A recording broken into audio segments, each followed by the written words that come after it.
Hi friends, உழவர்களுக்கு நன்றி சொல்லி இந்த பொங்கலுக்கு நாம் மணக்க மணக்க செய்ய போகிற இந்த ஸ்வீட் மாதிரியே இந்த ஆண்டும் இனிமையாய் அமைய உங்கள் அனைவருக்கும் இனிய பொங்கல் திருநாள் நல்வாழ்த்துக்கள்.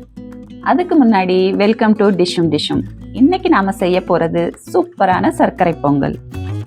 இந்த சர்க்கரை பொங்கல் செய்கிறதுக்கு 1 கப் பச்சரிசி, 1/2 கப் பாசிப்பருப்பு ரெண்டையும் தண்ணி ஊற்றி நல்லா கழுவிக்கோங்க. 2-3 தடவை தண்ணி ஊற்றி கழுவிட்டு நல்ல தண்ணியை வடிகட்டி எடுத்துக்கோங்க. எந்த கப்பில் அரிசி பருப்பு அளந்தோமோ அதே கப்பில் 4 கப் தண்ணி ஊற்றிக்கோங்க. இதை ஒரு 15 நிமிஷம் ஊற வச்சு எடுத்துக்கோங்க. அப்போ தான் நமக்கு பொங்கல் நல்லா குழைவாக வெந்து வரும். இப்போ குக்கரில் மூடி போட்டு 5 விசில் வரைக்கும் வச்சு எடுத்துக்கலாம். இப்போ 5 விசில் வந்துருச்சு. கொஞ்சம் ஆறட்டும், வாங்க இப்போ திறந்து பார்த்துடலாம். இப்போ இது நல்லா வெந்துருச்சு. இது நல்லா சூடாக இருக்கும்போதே நம்ம நல்லா ஒரு கரண்டியோ இல்லை மத்துலையோ நல்லா மசிச்சு விட்டுக்கலாம். அப்போ தான் நமக்கு பொங்கல் விதை விதையாக இல்லாமல் நல்லா அல்வா மாதிரி நல்லா சாஃப்டாக இருக்கும். இப்போ இது ஒரு பக்கம் இருக்கட்டும்.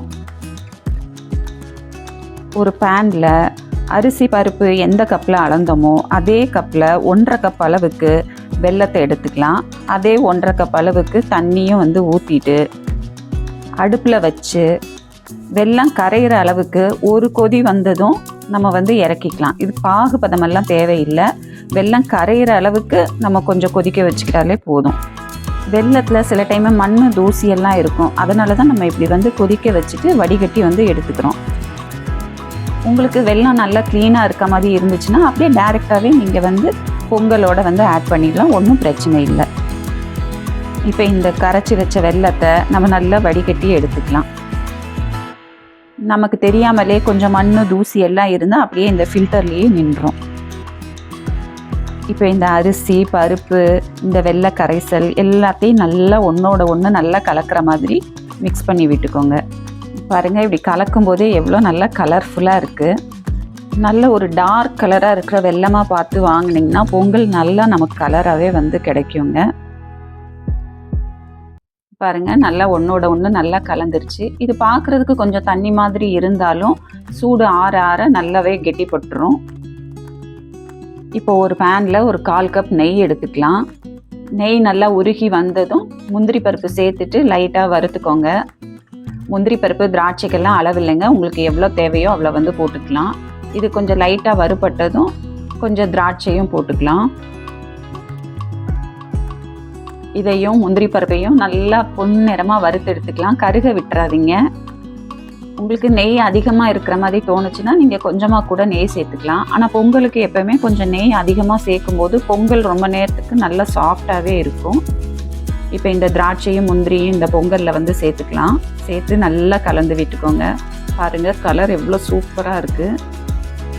எப்போவுமே பொங்கல் செய்யும்போது கடைசியாக ஏலக்காய் தூள் சேர்த்துக்கோங்க. அப்போ தான் பொங்கலோட சுவையும் மனமும் ரொம்ப சூப்பராகவே இருக்கும். இதில் இப்போ நான் ஒரு 1/4 டீஸ்பூன் ஏலக்காய் தூள் சேர்த்துருக்கேன். அதையும் சேர்த்துட்டு இப்போ அதோட நல்லா கலந்து விட்டுக்கலாம். பாருங்கள், ஏலக்காய் தூள் சேர்த்ததும் இந்த ஏலக்காய் நெய் எல்லாம் சேர்ந்து கமன்னு நல்ல வாசனையாக இருக்குங்க. சிலர் இதில் பச்சை கற்பூரம் கூட சேர்ப்பாங்க. ஆனால் நம்ம இப்போ சேர்க்கலை. பாருங்கள், நல்லா மணக்க மணக்க பொங்கல் ரெடி ஆயிடுச்சு. அப்புறம் என்னங்க, பொங்கலோ பொங்கல் தான். நீங்களும் இந்த மாதிரி பொங்கல் வச்சு கவலையெல்லாம் மறந்து சிறப்பாக பொங்கல் கொண்டாடுங்க. மறக்காமல் டிஷ்ஷும் சேனலுக்கு சப்ஸ்கிரைப் பண்ணுங்கள். அனைவருக்கும் தை திருநாள் நல்வாழ்த்துக்கள். Thank you.